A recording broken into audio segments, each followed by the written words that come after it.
אנחנו מטילים מצור מוחלט על העיר עזה. ومش راح يكون في عندكم كهرباء ولا مي بس دمار. Gaza will become an area where people cannot live. זהו מאבק, יהיו כפי שנאמר כאן, מאבק בין בני האור לבני החושך. It's an entire nation that is responsible. אנחנו עכשיו מגלגלים בעצם את נכבת עזה, אם תרצה, נכבת עזה. אנחנו לא לוקחים בחשבון שחמאס הוא לא האויב, אלא כל עזה הוא האויב. זכור את אשר עשה לך עמלק, נצטווינו. הם צריכים לזכור עם עמלק, הם צריכים לזכור את זה להרבה מאוד זמן. השתמשו הרבה בימים האחרונים במילה נקמה.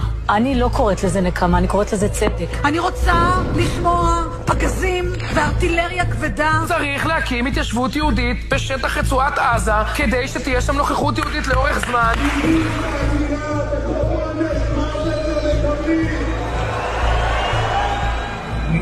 שחררתי את כל המעצורים, עושים את הכל. אנחנו לא נדבר לאויב בשפה מערבית מלטפת, אלא בשפה ערבית. אז זה לא תחזור להיות משהו, ממש לא יהיה, נחסל את הכל.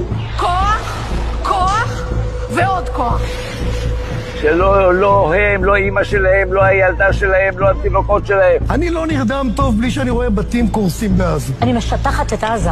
אין לי סנטימנטים. אתם תמשיכו לרעוב, תמשיכו למות, הבתים שלכם ימשיכו להישרף. תינוק שם הוא אויב, כיתה באלף הוא אויב, אישה בהיריון הוא אויב. אז אין סימטריה, והילדים בעזה הביאו על עצמם את זה. לא נותרת אבן על אבן בעזה. עזה הופכת לדרזדן.